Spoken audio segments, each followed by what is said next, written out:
Não há dúvidas de que o guitarrista do The Who, Pete Townshend, é um grande compositor.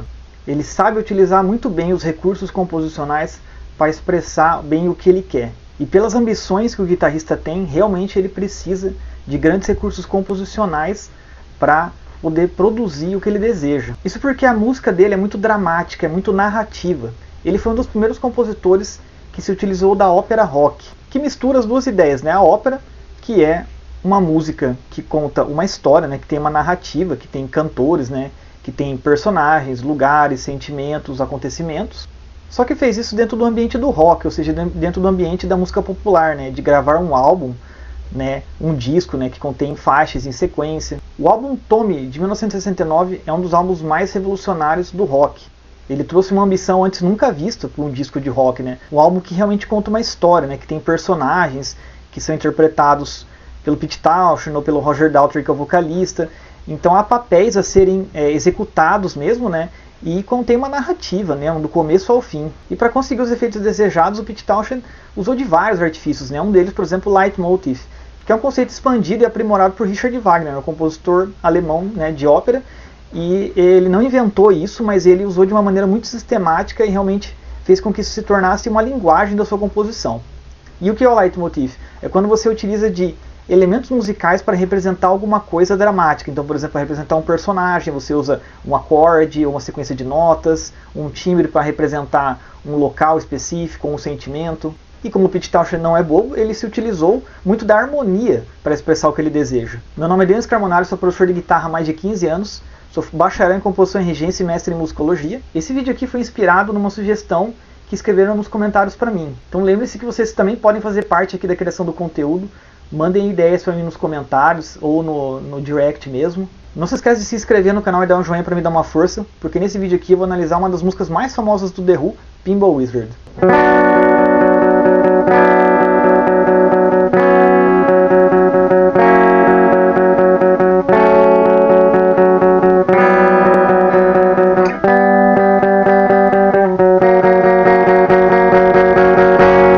Essa é a introdução da música. É bom a gente falar sobre o conceito, a grosso modo, do álbum, né? Que é sobre um rapaz que ele tem vários problemas de saúde, né? Ele é surdo, cego, mudo, ele tem várias coisas que limitam ele em entrar em contato com o mundo. E isso vai fazer com que ele tenha algumas visões espirituais, né? E uma das coisas mais interessantes que ele faz é ser muito bom em pinball, né? Um jogo famoso na época, né? E ele parecia que se liberava ali naquele momento, né? Ele era muito bom nisso. Então o que o Pete Townshend tinha que fazer? Ele tinha que passar uma aura mística nesse álbum todo, né? Porque isso é um misticismo, essa questão de ver o interior, de pensar em religião, né? Ou de uma coisa espiritual, não numa religião específica.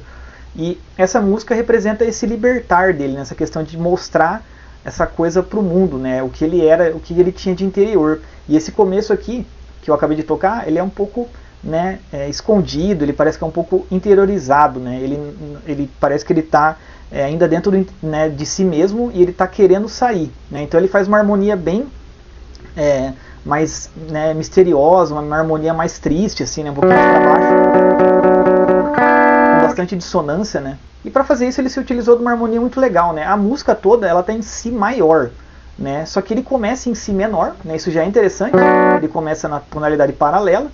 E ele começa com Si com baixo em Fá sustenido aqui. Na realidade a gente vai ver que isso tudo é uma preparação para o acorde de Fá sustenido maior, que é a dominante, né? O acorde que vai preparar para cair na tônica da música. Só que ele começa com Si menor com baixo em Fá, né? Mas ele vai preparando o acorde aos poucos. Então ele vai colocar a sétima do acorde da dominante, né? Do Fá sustenido que é Mi. Depois ele vai colocar a quinta aqui. E depois ele vai colocar a terça. Então percebam que aqui ele... No começo, desde o começo, a gente deveria estar ouvindo já o acorde de Fá sustenido maior, né? O sétimo ainda no caso, né? Só que ele vai retardando a chegada das notas, né? Então ele retarda a sétima, depois ele retarda a quinta, aí chega na quinta, depois retarda a terça. Só que ele não chegou a hora de liberar, ele vai fazer uma cadência deceptiva aqui depois. Ele vai pro quinto grau menor, né? Então ele realmente decepciona nossos ouvidos, que quer que chegue em Si menor, ou Si maior no caso, né?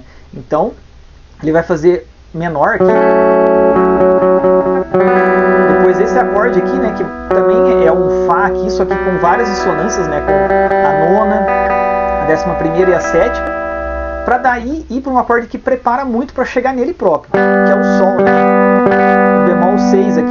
chegar nele.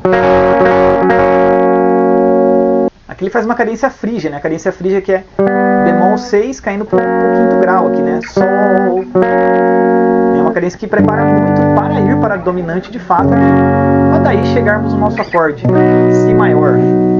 Aí sim vem o riff principal da música, que mostra uma imponência, uma libertação do personagem. É um riff que realmente é muito rítmico e que tem uma harmonia muito brilhante, né? Ele utiliza sempre da quarta suspensa, que nem indo para terça, né? Uma sonoridade muito comum pra gente, né? Então ele vai fazer essa ideia aqui, né?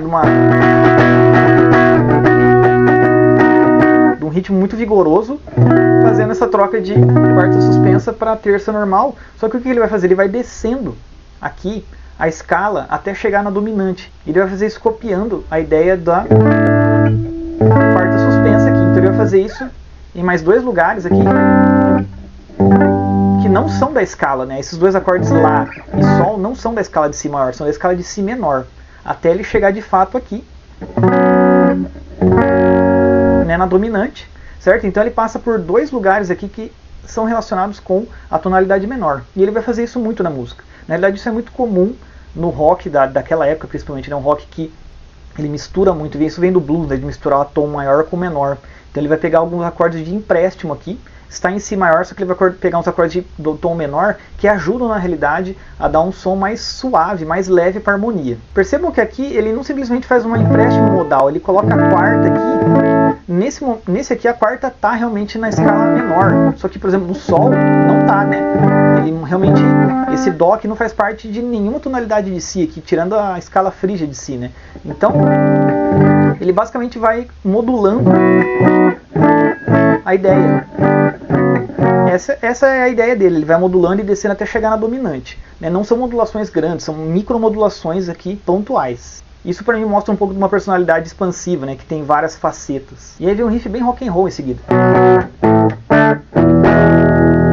Certo? Aqui é um riff que está em Si maior, porém ele usa muitos elementos de Si menor, né? Então, Lá é um acorde de empréstimo modal, Ré também, e Mi não, né? Mi está na tonalidade ao quarto grau, mas há dois acordes aqui de empréstimo também. Esse aqui é o riff que caracteriza ele pra mim, né? Aqui toda é uma expansão da personalidade dele e o riff mostra a cara dele mesmo, né? Uma coisa bem imponente também. E a gente chega no refrão da música, que tem uma harmonia bem simples, né? O 4-5-1 aqui no caso, né? Quarto grau, quinto grau e primeiro é uma das a sequência mais famosa de acordes do mundo, né? Então ele vai fazer uma coisa bem suave aqui, para daí ir pro bemol 6 aqui e bemol 3, ou seja, empréstimos modais do modo menor também. Tem uma passagem rapidamente também que ele fica basicamente uma micromodulação em Ré aqui também, né? Que ele vai descendo baixo aqui. Estamos em Ré aqui, né? Ré maior, com também empréstimos do modo de Ré menor, mas é uma coisa bem rápida, para daí ele chegar de fato na modulação acima da música. Ele vai mudar o tom um tom e meio acima. Esse tipo de modulação, ele não é aquela modulação que se usa para reforçar a principal, ela realmente muda o tom da música para sempre. Há modulações que a gente faz que serve para dar uma ênfase na principal, porque a gente vai voltar para ela depois. Essa não, ele sobe realmente o tom, que nem acontece em muitas músicas, esse é um efeito de muitas músicas, só para dar uma emotividade a mais, né? Então ele vai subir um tom e meio e vai fazer os riffs agora aqui, né? E aí vai descendo aqui, chega na dominante normal, então ele subiu tudo um tom e meio acima aqui. E aí ele vai fazer o riff principal também nesse tom, né? Um e meio acima. Só que aí, em vez de cair em Sol, que é o que a gente espera, ele vai cair num acorde bem inesperado aqui, né?